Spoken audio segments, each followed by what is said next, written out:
Welcome back to Dale Carter's America. No, it was not a dream that you woke from. Donald Trump is the president-elect of the United States. Took us a while to get here, and I'll get to that in just a second. But first, I want to welcome you to Dale Carter's America, the podcast that is sponsored by a bunch of like-minded people who have gone on this journey with us, most of them with us from the very beginning. And Bob Watson certainly has been there since the very early days of this podcast, a 50-year Blue Springs. He's ready to bundle and save for you. You bundle your car and your home insurance, and you'll save big bucks with State Farm. And Bob Watson, again, if he's not the most experienced agent in the Kansas City Metro, he's got to be close at 50 years. Licensed in Missouri and Kansas, auto, home, and life. Reach out to Bob and get a quote, 816-229-7878. So, mark this down and remember what it was like when we started this podcast. And I would point you, if you're new, and we've been growing since the very beginning of it, and Kurt in a moment here is going to tell you how you can become part of Dale Carter's America. But I want you to go back to episode 1, because we did episode 1 right after Joe Biden was inaugurated. He gave his speech. There were no hysterics on our part. It was, okay, Joe said, I'm a normal guy. Give me a chance. We wanted to give him that chance because I want America to succeed. Don't you want America to succeed? Of course. Of course you do. We weren't saying, oh my God, if Joe Biden wins, I'm going to leave the country. We didn't need a safe space. We didn't need a teddy bear to cuddle with. We didn't need hot chocolate or coffee or milk and cookies. We didn't have Legos to play with. We didn't have coloring books like the students at Georgetown have. And all these celebrities, oh my God. Kurt, I mean, you're going to play some clips from this. You're going to have a lot of fun with it. And this is the day that, quite frankly, we're going to shit on the left because they deserve it, because of all of the histrionics. Oprah Winfrey, for God's sake, who stands up and says this will be the last time we can ever cast a vote. Yeah, I'm saving that piece, and we're going to play that back on KFKF and in this podcast, if it continues, every single election to remind you how asinine that statement was. We didn't do that when Biden took over. Did we disagree with him all along the way when he did things that we disagreed with? We absolutely did. And now we'll see what Donald Trump and company can do. And next week when we get back, we're going to analyze all the selections he's made, because he's doing it while we're doing the podcast. He's sitting down with Joe Biden in the Oval Office. Wouldn't you love to be a fly on the wall at that meeting when the reporters leave? We're going to analyze his choices so far. And I'll be honest with you, I've heard some of the wisdom on the other side that maybe it's better he didn't win re-election in 2020. Yeah. He would have had Democrats in Congress. He had COVID to deal with and the economy to rebuild. Better, maybe in retrospect, to see what a Joe Biden presidency would do to this country. And now knowing he's only got 4 years left, this is a one-term president at this point. The selections he's making, I think, are way better than what he did in 2016. And we're going to get into all that next week. But first, Kurt, please tell us how everyone can get on board and share the word about Dale Carter's America. Yeah, welcome and get on board, guys. What are you waiting for? Come on, get on board. Hey, Subscribe. I'll tell you this, before you get into that, I was in the Veterans Day Parade in Leavenworth, walking the parade route. There's no better place to be on Veterans Day than Leavenworth, Kansas. It's an Army base, very patriotic, a lot of Trump love shown in Leavenworth, and a bunch of people came up to me as we were staging for it and during the parade route, shaking my hand.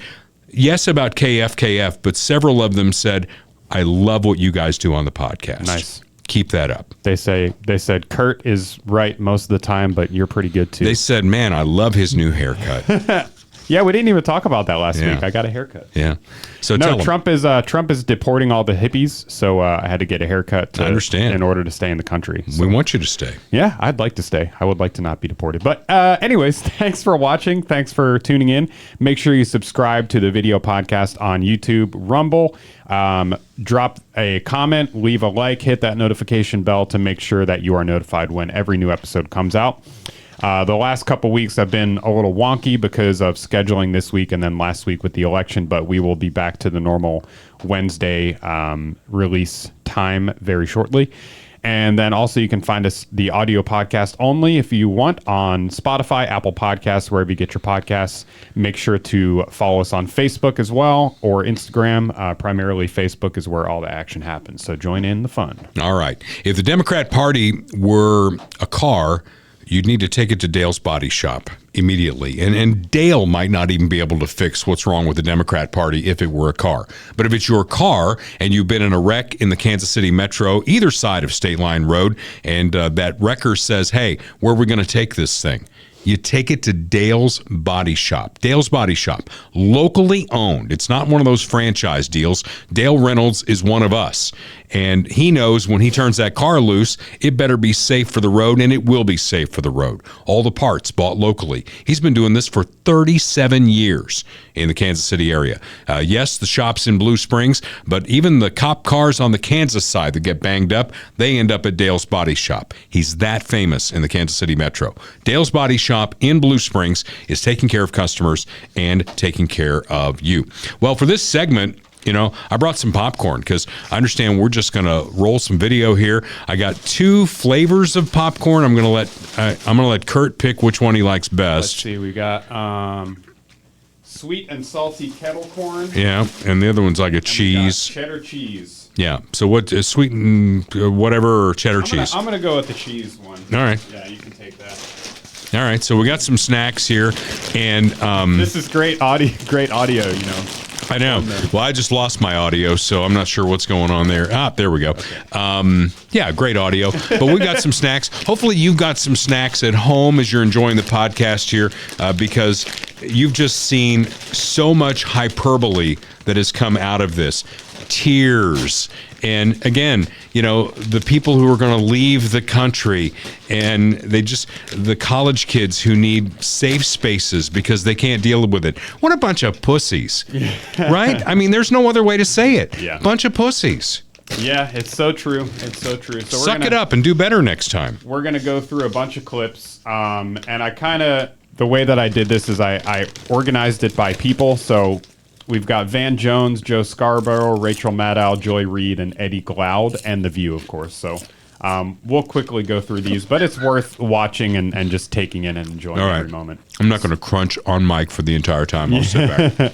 So here's Van Jones, our first clip of Mr. Jones here. Let me fix my camera real quick. And here we go. There are African-American women who know a little bit about being talked down to, and know a little bit about having their economic dreams crushed, who tried to dream a big dream over the past couple of months. And tonight they're trading in a lot of hope for a lot of hurt. And they were hoping that maybe this time, one of their own could be seen as worthy. And once again, they were facing rejection. Oh. And that hurts. Cry. They thought tomorrow morning they were going to walk out with their shoulders back a little bit. Maybe able to breathe for the first time and feel like they belong someplace. They did everything that they knew how to do. And it's going to be harder than it should be tomorrow for them to hold their heads up. And they're not the only people who are hurting tonight. If you're a parent of a trans kid, your child's face was used as a springboard to power for somebody. That doesn't feel good. There are going to be people tomorrow, we're going to be handing clothes at the dry cleaners to people who don't have papers. There are going to be people who are going to be cleaning your teeth tomorrow who don't have papers. And they're terrified tonight. And so it's easy to blow this off. Oh, look at the elites. They're going to get their comeuppance. It's not the elite that's going to pay the price. It's people who woke up this morning with a dream and are going to bed with a nightmare. Oh, boy. I don't know if I can take any more of him. What else you got? Well, we got one more. We got one more, Van. This one's You like the popcorn? yeah, it's actually really good. A rare moment of clarity here from Van Jones. Here's how we got beat. We got beat because the Republicans and the conservatives built a different media system that had to do with online, had to do with podcasts, had to do with streaming platforms, and they were spending their money there. We were laughing at them. and knocking on doors in Philadelphia and Detroit. It's like, there's no Trump people. They're not dropping literature. They're not knocking on doors. Well, in fact, it was laughing like, oh, Elon Musk and Charlie Kirk with their PACs don't know what they're doing. We were making fun of Donald Trump for having thrown away his ground game and doing some weird stuff online. We thought that they were idiots. It turned out we were the idiots. We woke up in a body bag because while we were knocking on doors, they were making these phones into 24-hour-a-day political weapons. That's so true. You know, Rogan did invite Kamala Harris on Yeah. to the podcast. He did. Yeah. And he said that, you know, he records in his studio in Austin, which is where Trump came to record and where J.D. Vance came to record. And Kamala wanted to do 45 minutes. She wanted Rogan to fly out to her location, I guess to her campaign headquarters or something like that. So, you know, they were going to have a full team of people in there, you know, and if it went off the rails, they would cut it off. And, you know, he's not going to make special rules for you just because you can't take the heat. You know what I mean? He has 40 million people who listen to him. Yeah. Not very many more than that voted for you. Yeah. Yeah, I mean, on YouTube alone, I think I mentioned this last week, but on YouTube alone, it was approaching 50 million views just on YouTube, not including Spotify or X or anything else. Here is I just say Joe Scarborough. really quickly, too. Democrats need to be mature, and they need to be honest. And they need to say, yes, there's misogyny. But it's not just misogyny from white men. It's misogyny from Hispanic men. Right. It's misogyny from black men. Things we've all been talking about. They're all racist. Who do not want a woman leading them. Might be race issues with Hispanics. They don't want a black woman as president of the United States. You know, the Democratic Party, I've always found when you're sitting around talking, they love to just sort of balkanize everybody into these separate groups and say, oh, white people don't like women and black people. No, it is time for the Democrats to say, okay, and you and I have talked about this before, a lot of Hispanic voters have problems with black candidates. Right. A lot and of, with other Hispanics. You've got some that don't like each other. And some of the This most is so great. misogynist things I've heard going on in this Get Out the Circular Vote firing squad. Oh, my goodness. Yeah, seriously. Circular firing squad. And, like, I think the common theme, just to break up all these videos with a little commentary here, the common theme of all these is that they are just not getting it. They're not getting, and they're not learning anything from this. They're No doubling introspection. down on the same tired bullshit. Now they're saying that not only are white people, you know, misogynist and racist, but Hispanics and blacks are misogynist and racist. I mean, if you thought 2024 was a landslide, keep it up. Yeah. You know? But this one's pretty good. This is Rachel Maddow announcing that Trump won Pennsylvania. Has a projection to make in the presidential contest in the swing state of Pennsylvania. NBC News now projects that that presidential contest has been won by Donald Trump. Now, I believe that means that we are at a 266 electoral vote count for Donald Trump. Kamala Harris had 194 electoral votes. So to be clear here, this is the third of the 7 major swing states that have been called. But Georgia and North Carolina and Pennsylvania, as those 3 states,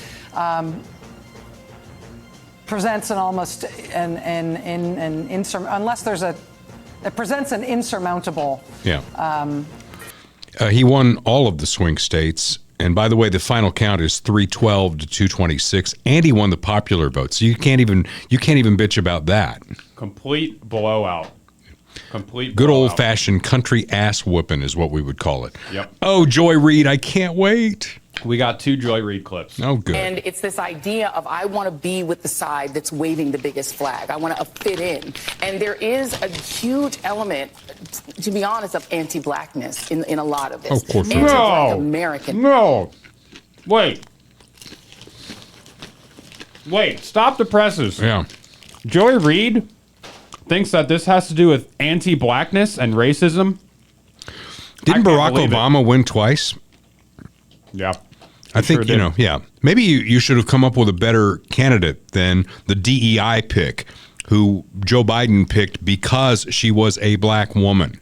I'm just shocked that Yeah. Joy Reid is going to make this about race. I I am find that too. hard to believe. Specifically, and Paula and I have talked about this, that there is a part of that anti-blackness is a piece of it, even though Enrique Tarrio, who's the head of the Proud Boys, is a black Latino, but he's down with white supremacists, down with them. And there's this idea that I'm black, but I'm not black. I may look black to you. I may be black if I'm walking through Bloomingdale's and get followed around. But in my mind, I'm identifying with whiteness because whiteness means privilege and it means not being a black American. I thought Latinx was what they were supposed to be called now. Mm-hmm. Yeah. I have a question for Joy Reid too. What is the demographic composition of the neighborhood that you live in, Joy Reid? Well, she's probably going to have to move to a different neighborhood because they're hemorrhaging viewers at MSNBC. Yeah, maybe that's Yeah. going to change. Yeah, good. What, we got another one. We got 2 from Joy Reid. Yeah, that one. We'll call that one good. And I hope you're enjoying this as much as we are. Oh yeah, I'm enjoying it. I mean, that's all that matters, right? That we're enjoying it. American. All right, let's find. This one's pretty good too. Okay.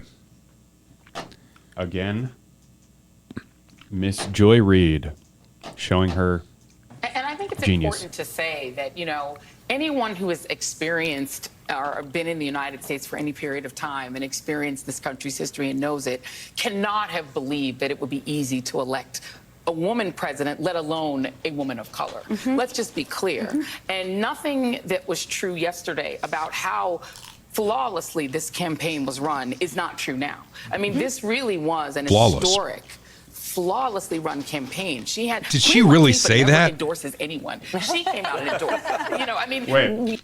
Well, I'm sorry. No, I step gotta on. go. Yeah, I gotta go back. flawlessly run campaign. She had Queen Latifah never endorses anyone. She came out and endorsed. I mean.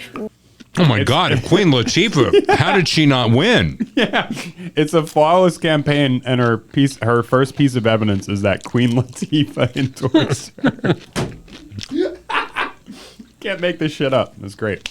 She had every prominent celebrity voice. She had the Taylor Swift, she had the Swifties. She had the Beehive. Like, you could not have run a better campaign in that short period of time, and I think that's still true. And I. Couldn't have run a better campaign. Couldn't have. No, it was perfect. It was a perfect campaign. That's why she lost the popular vote. Exactly. This guy Eddie Glaude. He's I don't. He's on MSNBC. We may have played him once or twice, but he's one of the greats. He's one of the real emotional race bait grifters, and this is a great clip. There's this sense, right, that whiteness, right, is under threat. The demographic shifts. The country isn't what all of these racially ambiguous children on Cheerios commercials are confusing the hell out of me. Eddie, a lot of people voted because their life's too damn expensive, and it was here, and it. They voted for. You're telling me, Stephanie, that all of these people who believe that their lives are that bread is too high and eggs are too high, that they voted for a convicted felon. A guy who said we can grab the pea. I think that a lot. They voted for this listen, guy. I'm not defending it, but I think there are tons of people that don't pay attention to, and I'm not defending it, don't pay attention to politics at all. But while we live in the most prosperous country in the world, people are saying life's not fair. I'm not doing well. My son's still living in the basement. I can't seem to get a job. I don't like the status quo. I'm voting for something else, and he was I the person. love you to life. I love you. But I do not believe that. I cannot believe that. Keep believing what you and believe. The reason I think you believe it is because you don't want to believe that that's what's really motivating them. It's always the case. People don't want to believe what the country actually is. He's really struggling here because his narrative of America's just a giant KKK rally has failed, and that's the only way he has a career. That's the only way he makes money. So, he has to really double down with the emotion and everything, because if that goes away, then his job goes away. Yeah. And also his glasses. Anyone that wears glasses like that douche. Yeah. Well, he's a Princeton University professor. I wonder if they had a safe space, much like Georgetown did. Yeah, they might which have. we're going to get to in a bit here. They might have. You got a couple more clips here? Yeah. We'll roll through these. A couple really good ones from The View, of course. And, they've been at it all week. So I think one of these is maybe from the day after, and then one of them is more recent. And finally, we talk a lot about these different demographics and these assumptions of where they're going to go. Latinos in Texas, a district that's 97% Latino, went 75 percentage points for Donald Trump. Why? Misogyny. It's on the border. The border crisis is on their doorstep. And they were begging people to care about it for years. We need to take some lessons. That's what that was. Misogyny and sexism. I gotta watch points that. for Donald Trump. Why? Misogyny. It's on the border. It's the border misogyny. crisis is on their doorstep. And they were begging people to care about it for years. We need to take some lessons. That's what that was. That's what that was. That's what that was. And oh she my God. probably did the neck thing when she said that. She did. I mean, her name is Sunny Hostin. There's nothing sunny about her. Yeah. My God. More like Rainy Bummerson. Am I right? Yes. But I mean, it's exactly what I said. They're not learning anything. They're taking zero lessons away from this. There has to be some excuse. It's, we didn't get enough. Kamala didn't have enough time to introduce herself to the American people. She should have done more It's like, there's all these excuses. Like, no, you guys just suck. Nobody likes you. The long knives are coming out too, because Nancy Pelosi is basically saying, well, Joe Biden screwed us because he endorsed her immediately, so we didn't have time to do a primary, which she wouldn't have won anyway. They got better people on the Democrat side than Kamala Harris. Yep. Last clip from The View. Look, Donald Trump won the electoral vote. He won. He's going to win the House. He won the Senate. For all effects and purposes, he's got the Supreme Court. They've given him immunity. This is what the country voted for. This is, a lot of people thought that when he talked about mass deportations, he wasn't being serious. I don't know how many times he had to What? Yeah. say it for people to realize he was being serious. Well, if you thought he wasn't being serious, the appointment of Tom Homan today as border czar, and he will be in charge of a mass deportation program, the largest the country has ever seen, they say. And now Stephen Miller, as deputy chief of staff, should let you know that he was absolutely serious. And when you talk about mass deportations, people think, oh, it's just going to be the criminals.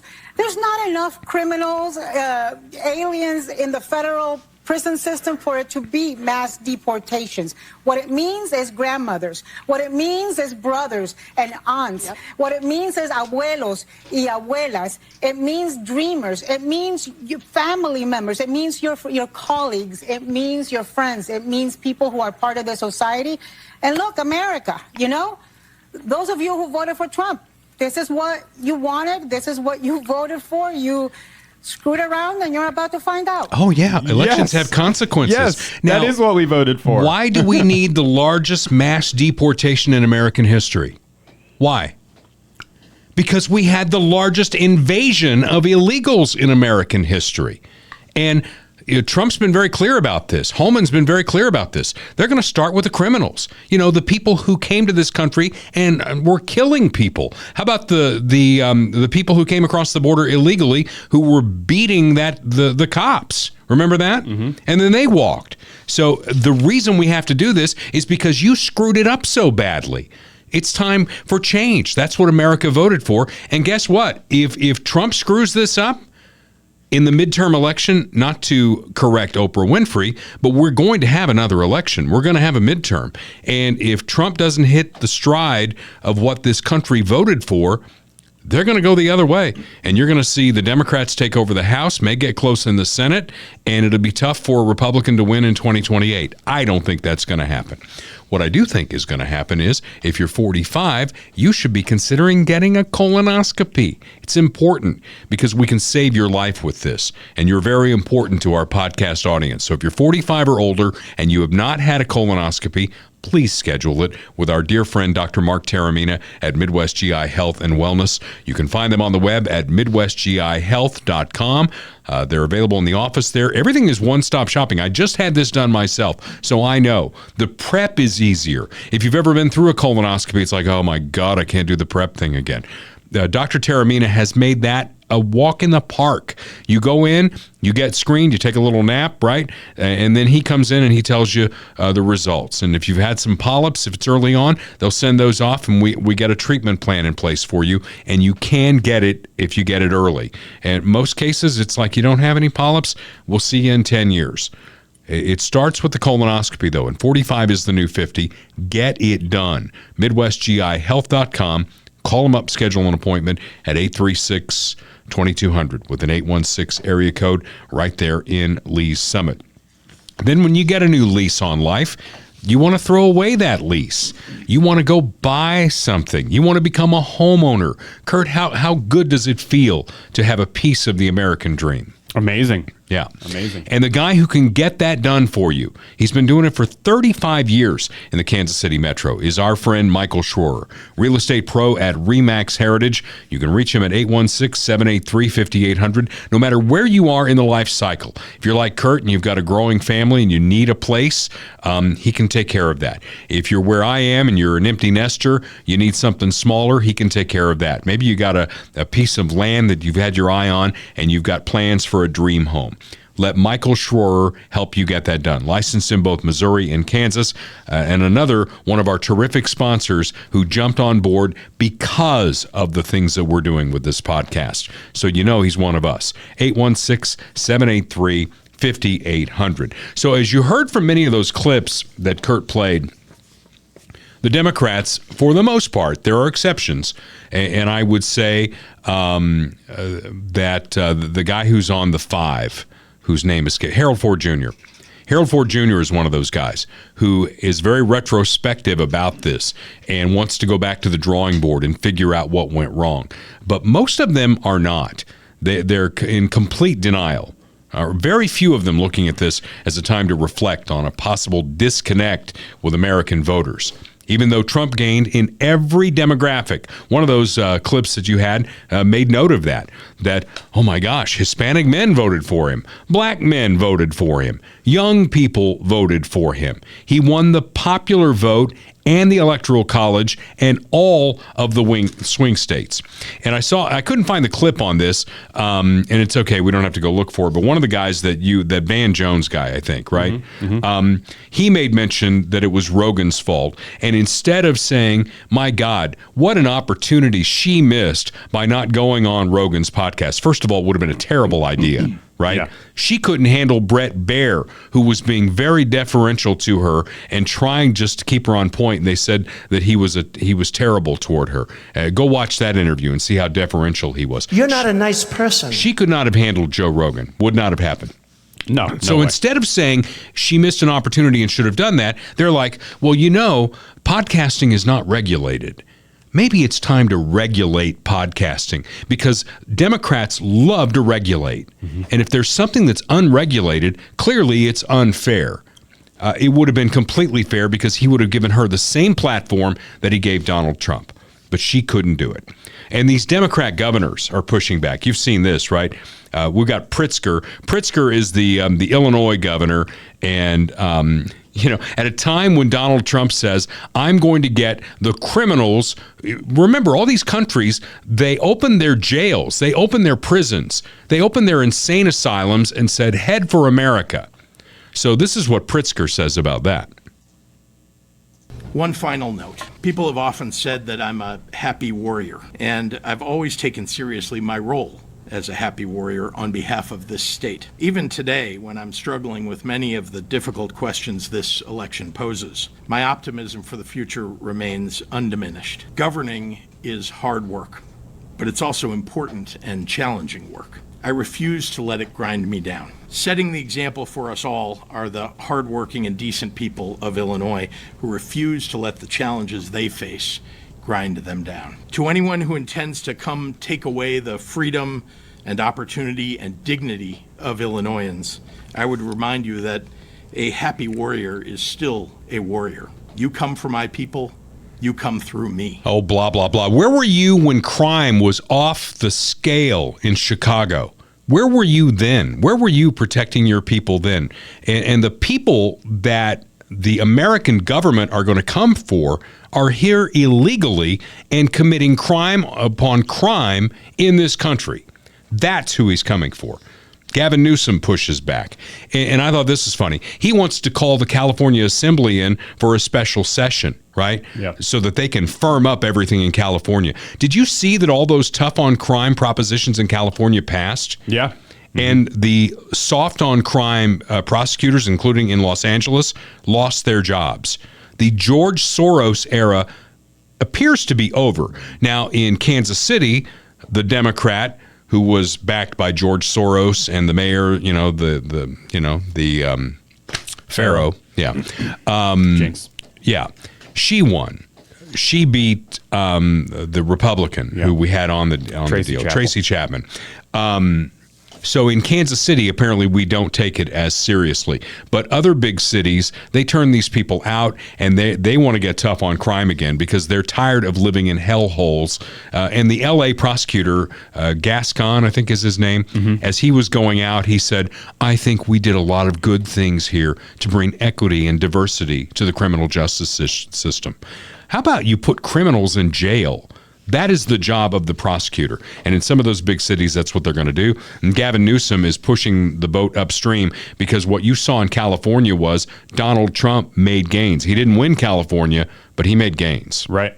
And, you also have a lack of people on the left crying about the Electoral College or crying about some of these state ballot initiatives that have been put forward where they take the popular vote and they put their electors towards the popular vote nationwide. And they're not talking about that anymore because if they had done that, Trump would have won like 450 electoral votes or something crazy like that. So TDS at college campuses is alive and well. I talked about this on KFKF. I don't think I managed to get to it on the podcast last time. No. But Georgetown University, think about this. Georgetown University and their School of Public Policy. This is where the brainiacs are supposed to come from. The people, the elites of this country, okay? The election did not go their way. So Georgetown's School of Public Policy set up a self-care suite in the school, right?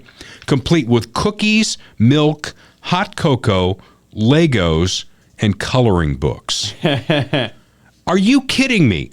These are college kids.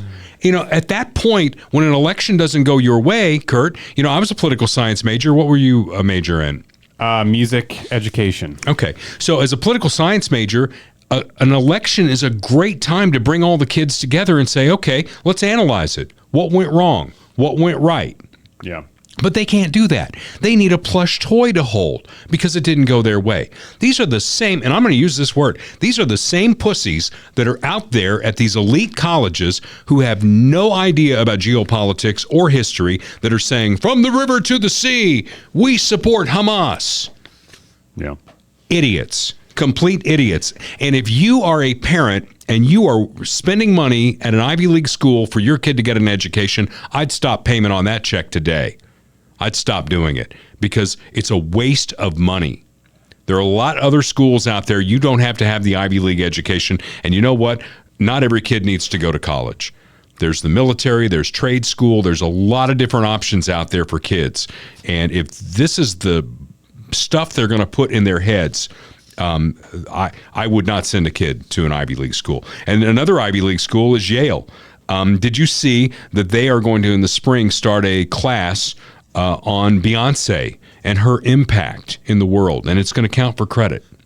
Yeah. Does that include losing Kamala Harris the election? I don't know if it, because they may be in denial about that. But Yale's chief psychiatric resident says it is okay for families to cut ties with Trump voters if you just can't handle it. This was on Joy Reid, and play that. All right. When someone voted that way, do you recommend, just from a psychological standpoint, being around them? We got the holidays coming up. So I love that you asked this question because, there is a push, I think just a societal norm that if somebody is your family, that they are entitled to your time. And I think the answer is absolutely not. So if you are going into a situation where you have family members, where you have close friends who have voted in ways that are against you, like what you said, against your livelihood, And it's completely fine to not be around those people and to tell them why. Yeah, she's a psychiatrist and the chief psychiatric resident at Yale University. Yeah, it's crazy. It is crazy. You know, we had a Halloween contest here with a pumpkin carving thing, and one of our left-wing friends here in the building put a Trump pumpkin together. And it's like, oh, isn't that funny? Isn't that funny? And then after the election, one of our sales reps who thinks the way we do wore an American flag sweater and was told that she was triggering people. I didn't know that. That happens in this building.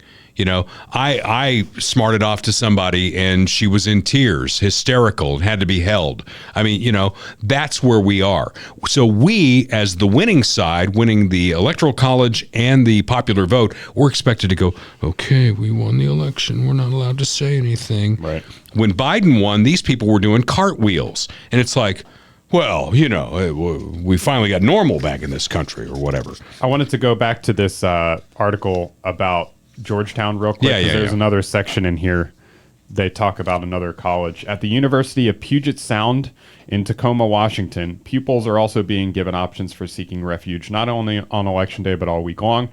The students can pop into a campus lobby to enjoy some cupcakes before making their way to the campus rotunda to let their minds wander in a walkable labyrinth featuring calming lighting and music. Those who still don't feel they've received adequate succor can then partake in some relaxing arts and crafts activities, including beading, canvas bag decorating, and painting. Snacks will be provided. In the days after Election Day, the Tacoma students will be able to enjoy a calming Pause for Pause event where they can cuddle up with furry friends and wait away the afternoon slurping soothing hot chocolate.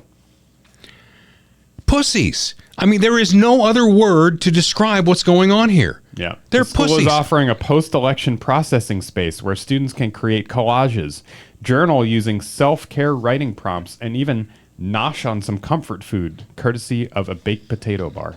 You know, we just had Veterans Day, and I always think about my grandfathers on both sides, especially my mom's dad, who was part of the 5th Engineers in World War II. They followed the D-Day invaders all the way to Berlin, blowing shit up left and right. I mean, could any of these people do anything like that? Oh, my God, I'm going to need you to hold me. Maybe the next election, Kurt, because there will be one. I'm sorry, Oprah Winfrey, to break that to you. There will be another election. If it doesn't go our way, will you hold me? No. Can I get a plush toy? No. I brought you popcorn for this segment. That's true. Yeah, I'll buy you popcorn. That's about it. Okay, continuing here. Kamala Harris raised $1 billion in that 100-day campaign, which is amazing. I mean, if you gave her any money, first of all, I doubt anybody who watches or listens to this podcast gave her a dime. But if you gave her that money, you might be interested to know that she leaves the campaign $20 million in debt. She raised $1 billion. She gave $1 million of that to Oprah's company, by the way, and there were other celebrities who got money out of it as well. But she leaves it $20 million in debt. Now, a reminder to you, this is the woman who was going to fix the economy that she and Joe spent 3.5 years breaking. Yeah. And I'm not going to play the clip because we don't need to watch it. Right. But according to some reports, the amount of money that was paid to some of these celebrity endorsers is just insane. They paid $10 million to Beyonce, $5 million to Megan Thee Stallion. Beyonce, you may remember, we didn't talk about it on the podcast, but she was expected to perform. Everyone went to the rally expecting to see Beyonce perform, and she didn't. She came out and gave a very short speech to a teleprompter and then left, and she got paid $10 million for that. $5 million to Megan Thee Stallion to shake her ass on stage and rap. 2.3 to Lizzo, 1.8 to Eminem, and $1 million for Oprah. Yeah. Well, Oprah says she didn't get the money. It went to her production company for some event that they set up. I'm sure, So, Her foundation or whatever. How much did Queen Latifah get? That's what I want to know. I have no idea. It didn't help, though. Democrats now, and I got a clip on this, I think, are pressuring Joe to step down, right, so that Kamala can make history. Is that this clip? Fox Business? Might be. Yeah, Let's I think so. try. That's it. Yeah. Okay. Listen to what one DNC official had to say about the Harris campaign. Roll it. This is just an epic disaster. Oh no, time out. That's about the fundraising. Wrong clip. Well, it's the clip that goes with, but we don't need to play that. Okay. Yeah, move on to the next clip. Which one? Richie Torres? Yeah, no, there should be one before that. Maybe there's not. I'll just tell you what happened. Okay. All right. Democrats are pressuring Joe Biden to step down from the presidency so that Kamala Harris can make history and become the first black female president. Think about that for a second. First of all, Joe's not going to do it. The whole Biden right now is walking around the White House. He's meeting with Donald Trump behind closed doors, and he's telling everybody in his circle, I beat Trump the last time. I could have beat him this time. They forced me out. It was the Ides of March in the White House, and the long knives came out for Joe Biden, and he's probably going to get the last laugh as a Democrat. There's no way he steps down. But just think about that in terms of Kamala Harris, because she was picked as a black woman. He boxed himself into making that choice, right? And then they forced him out after his debate performance against Trump, and there was no primary. There was no vote for her. She was crowned, and she didn't win. She got her ass handed to her in a way that a Democrat has not had their ass handed to him probably since Walter Mondale in 1988. She's out. And by the way, Mondale didn't do that, the Al Smith dinner in New York. And the Archbishop said, hey, the last guy who did it got his ass handed to him. She got her ass handed to her. I mean, why in the world would anybody think that anybody wants her to be president for a couple of months? Did Mondale get Queen Latifah, though? That's the important question. He did not. Okay. And he had to deal with Ronald Reagan. I wonder if this is the clip here. Looking for. That is my question. I'll start with you. Joe Biden's been a phenomenal president. He's lived up to so many of the promises he's made. There's one promise left that he could fulfill, being a transitional figure. He could resign the presidency in the next 30 days, make Kamala Harris the president of the United States. Whoa. It would absolve her from being able to from having to oversee the January 6th transition, right, of her own defeat. And it would make sure that it would dominate the news at a point where Democrats have to learn drama and transparency and doing things that the public want to see is the time. This is the moment for us to change the entire perspective of how Democrats Okay, this operate. has now jumped from an internet meme to a Sunday morning show. Jamal's out here right now. Congratulations. Season of House of Cards. House of Cards. Did you get that? Yeah. Everyone's like, is this dude fucking serious right now? Yeah. We're gonna say, what about the Supreme Court? That's also out there. Well, the Supreme Court might happen. I don't know if it will. But Supreme Court? Yeah. Appoint her to the Supreme Court. You think he's going to do that? Oh, He's like, I got stuck with this woman because I made a promise, you know. Yeah, he and doesn't even like her. I don't think he does. No. So Democrats are also pressuring Sonia Sotomayor, have you seen this, to step down from the Supreme Court so Joe can appoint someone who will last longer than Trump will on the Supreme Court. And Sonia Sotomayor is like, I don't think so. Yeah, she's not that old, is she? No. So I mean, she's old, but you're like, you know, compared she's the to, oldest, yeah, right, of the liberals, of the three liberals that are left. But that's not going to happen. Even Bernie in that clip there says that's an asinine idea to do that. So that's not going to happen either. But, you know, now that we've got the Senate, right, and we've got the White House, maybe some Democrat ideas weren't all that bad. Maybe we should pack the court. Let's put 7 more justices on as soon as, you know, Donald Trump gets sworn in. And that pesky little filibuster thing, Democrats didn't like it. Maybe they're onto something. Maybe we should just get rid of that. Yeah. And, you know, that way, you know, the minority rights are not protected in the Senate. I'm, of course, tongue-in-cheek here. I think all that stuff needs to stay. But I wonder how Democrats feel when you put the shoe on the other foot. No, I do love the troll, though. There was a bunch of people doing that with Project 2025. Like people tweeting out after the election, like, oh, it turns out that actually Project 2025 was the plan all along, like fooled you. Yeah. Well, I've told you all along, I thought there were some really good things in Project 2025. And one of that is going to be, you know, Elon Musk and Vivek.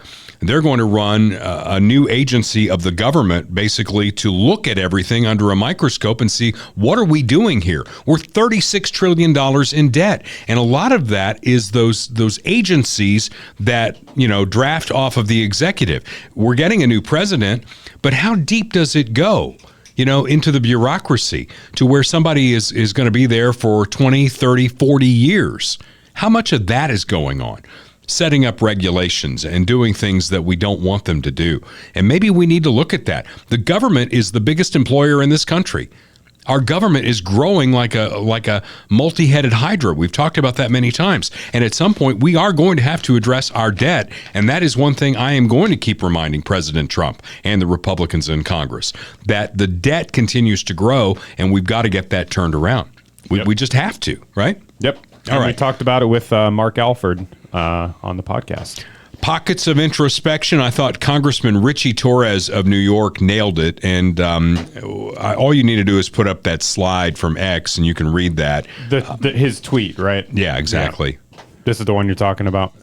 He says, Donald Trump has no greater friend than the far left, which has managed to alienate historic numbers of Latinos, blacks, Asians, and Jews from the Democratic Party with absurdities like defund the police or from the river to the sea or Latinx. There is more to lose than there is to gain. Latinx. Oh, sorry. Yeah. Latinx. I'm just blown through it. There is more to lose than there is to gain politically from pandering to a far left that is more representative of Twitter, Twitch, and TikTok than it is of the real world. The working class is not buying the ivory towered nonsense that the far left is selling. He's absolutely right. And if he and Harold Ford Jr. get together, they might just save the Democrat Party, but there's a lot of people to try and save it from. If your house needs to be saved from what's going on weather-wise, you need my friend Austin Watterson and Royal Roofing and Solar. Get them to the house. Let them look at the roof and see if you need a new roof. They're very honest folks, and they'll let you know if that roof can still go. They're also into the solar thing. And we talked about this. We made a lot of fun of Joe Biden over the years because he wanted to base our entire economy on wind and solar. There are applications for solar, and it can make sense for you. If you can take your individual house and all of a sudden you don't have an Evergy bill, or maybe you get a credit from Evergy because you're generating your own power in your house, that might make some sense for you. And I've always said, if you can sell me on the benefits, sell me on the benefits. Don't tell me I'm killing the planet if I don't drive an electric car. But if you can sell me on why solar works for me, I might give it a look. In fact, we did look at it for our house. Did not make sense for us. And Mike Dale, their specialist there, told me it didn't make sense. That's how honest they are. 816-540-7057, solarbyroyal.com, KC Contracting KC, Royal Contracting KC.com. Get them out to the house, let them look at the roof, and maybe solar is there for you as well. Jim Dingman, a fine Marine Corps veteran, it was our very first podcast sponsor. Funhouse Pizza has 2 locations. We like hanging out at Funhouse whenever we do a live event. We did that not that long ago. Had a great time. Mark Alford, as you mentioned, was there. We had other guests. It was a fantastic night, and it set up what happened on Election Day, in my opinion. So if you've got a party, you want to take the family out, maybe you got a big birthday party, kids love Funhouse Pizza. The pizza is fantastic. The drinks are cold. There's all kinds of games to play. You know, you got a team meeting coming up. I don't know, maybe you got a basketball team. The league's starting up now. Go there and it's a great place to gather. They got a big room in Lee Summit, a little bit smaller room in Blue Springs, but those are the 2 locations. Dine in, they'll deliver. They've got fantastic pizza. Lee Summit on 50 Highway in Lee Summit, 7 Highway in Blue Springs for Funhouse Pizza. Speaking of the wonderful sponsors we have at Dale Carter's America, we have one with us live in the studio today, Kirk Doris from Medicare Simplified KC. Kirk Doris from Medicare Simplified KC, one of our many sponsors here on Dale Carter's America. You can reach them in their office there at 816-701-6661. They're on the web at MedicareSimplifiedKC.com. This is a big time right now in the Medicare world, which is why you're here to update us. But the election just happened, and obviously we're going to have big change there. America has spoken. Yeah. It will be interesting to see what comes as a result. It will. Now, you've been through this before. You've been in this game a while. When you have a change in administration from a Republican to a Democrat or a Democrat to a Republican, are there significant changes right away in Medicare? Not right away. The funding takes time, so any changes would be down the road at the earliest next year this time. Would not anticipate anything in between. Yeah. What would be good news for people down the road in terms of Medicare? I think additional choices, and primarily right now, we do this annual enrollment period in a 7-week period. The entire nation makes changes to their Medicare options between October the 15th and December 7th. Imagine everybody in Kansas City renewing their vehicle registration within 7 weeks. There's not enough time. There's not enough time to properly counsel people, explain options, and them to make well-informed decisions. Yeah. License plates are spread out throughout the year, and they can't get that right. It would be, that would be one of the options to stagger this in some fashion or format. Well, with what we have now, which is what you had coming anyway with this deadline and renewal and all that, what do folks need to know right now? Right now in Kansas City, we have thousands of people that were displaced. Blue Cross and Blue Shield, Blue Medicare Advantage has exited the market. So those thousands of people that were members of Blue Cross and Blue Shield have to find a new home. We've had contract changes with other carriers where they've lost hospitals and provider groups. Those people need to find a new home. We have other carriers who left and exited certain counties. There's about 40,000 people who have been displaced on top of the normal, hey, I want to look at something different, or what else is out there for me. Right. So when you get somebody who's displaced from one of those local hospitals here, what's the solution? Do you have places you can put them? Well, we have to show them other options, and it depends on what medications they're taking, who their preferred providers are, and show them the options and let them make the well-informed decisions. Yeah.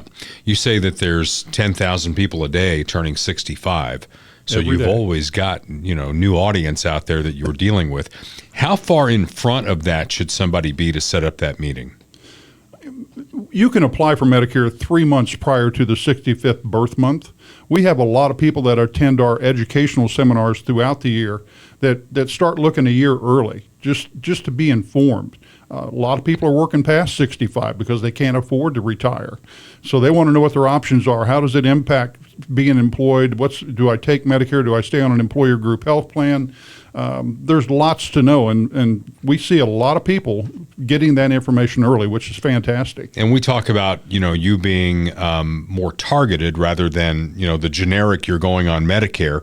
And I guess everybody's situation is different. Absolutely. And it's not a one-size-fits-all.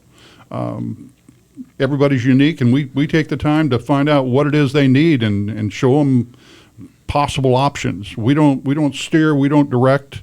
We just want to make sure people are fully educated as to what their choices and options are. Give me a generic idea of what a meeting like that goes like. Okay, somebody's turning 65 coming up. They've been looking forward to going on Medicare.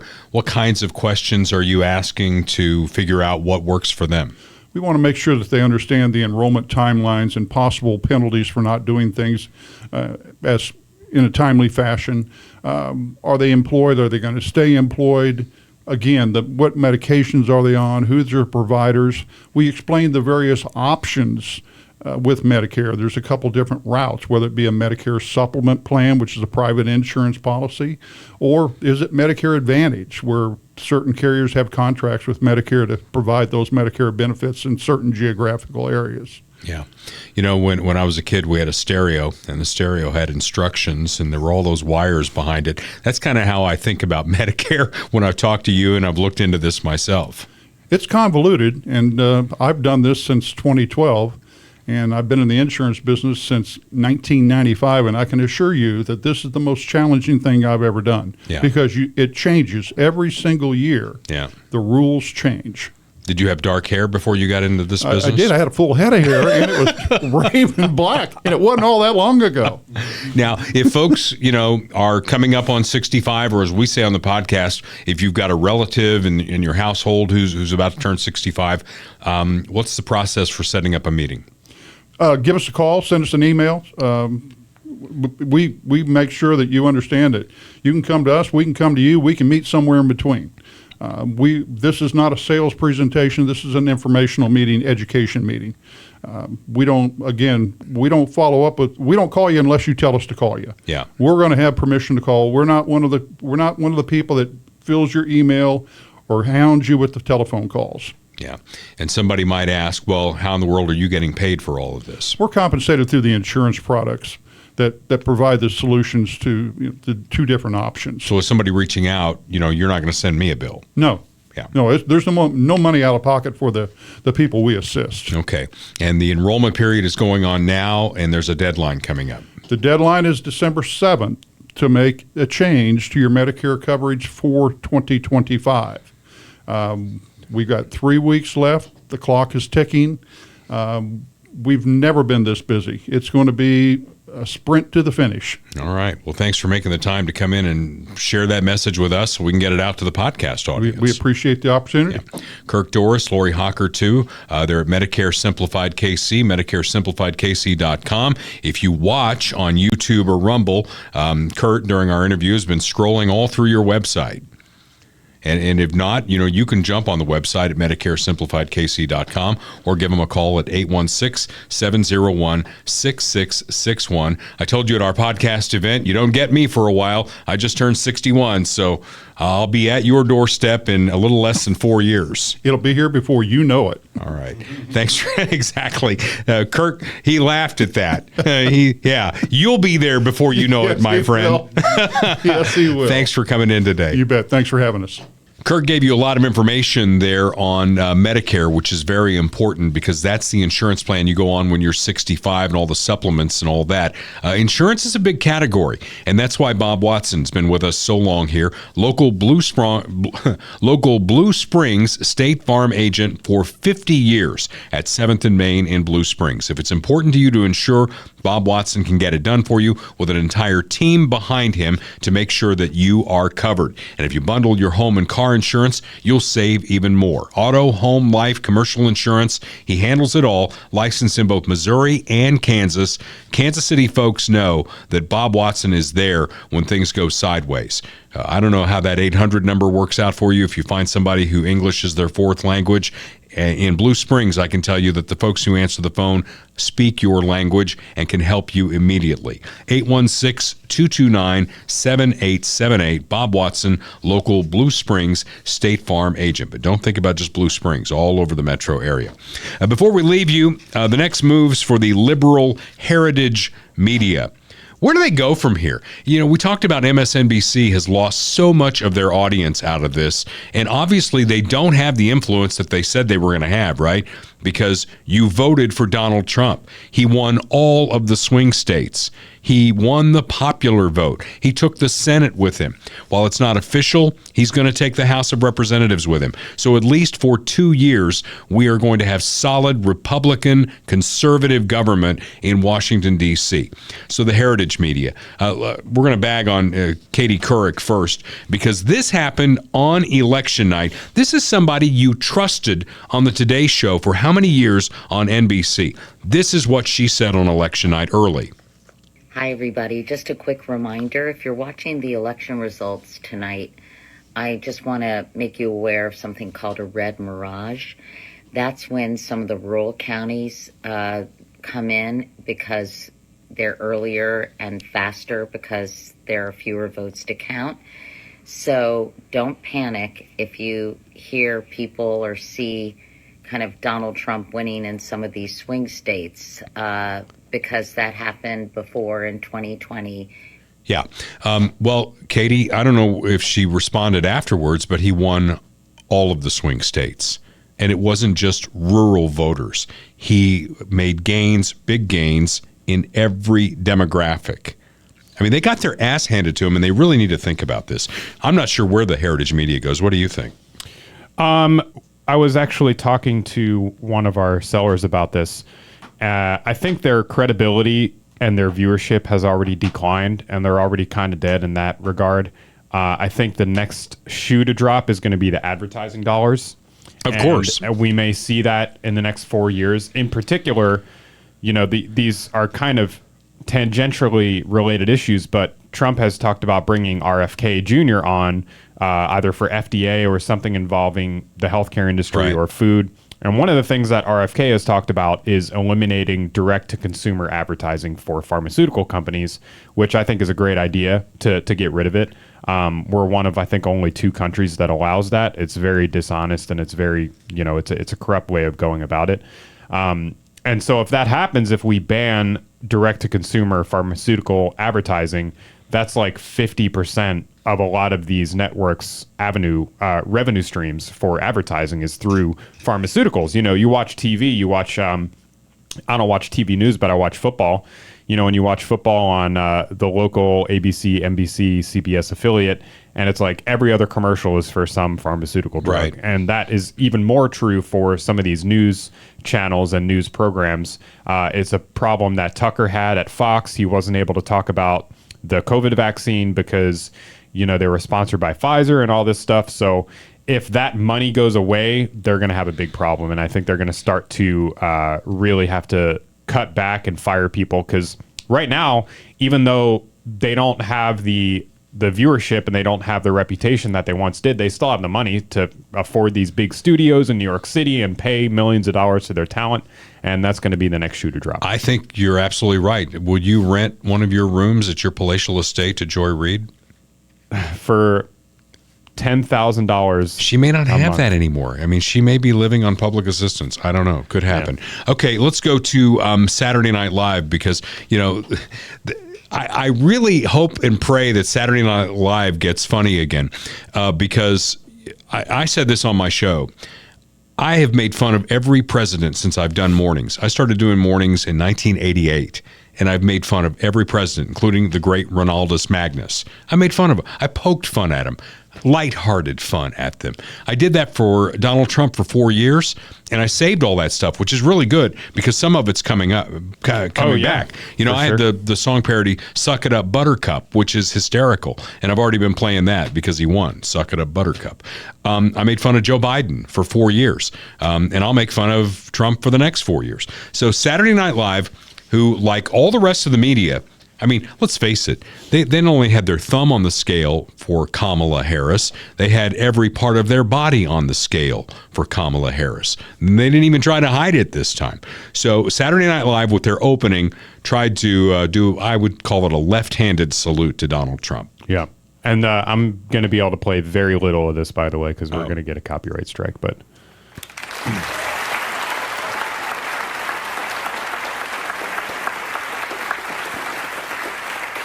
on Tuesday, Americans went to the polls and elected Donald Trump to be the next president of the United States. To many people, including many people watching this show right now, the results were shocking and even horrifying. yeah, you're gonna have to. You fill can't it get in. to the rest of it? It's gonna get taken off. Of Okay. YouTube. Well, after they went through all of that stuff, they said, we supported Donald Trump. In fact, all of us on this stage voted for Donald Trump. It was like the left-handed thing. Yeah, So- I'm sure the gay Asian in New York voted for Donald Trump. Exactly. But I thought the clip was kind of funny. That's why I wanted to play it. So we have a little copyright issue. Go find no it more yourself. SNL clips, Dale. All right, no more SNL clips. Yeah. Go find it yourself and see if you think it's funny. Finally, look for the media that gave Biden-Harris a complete pass and lied for them. How many times did the media report that Joe Biden was fine, running circles around everybody in the West Wing? Yeah. Well, here's my prediction moving forward. And do we save my predictions? I don't know. Some of them have come true.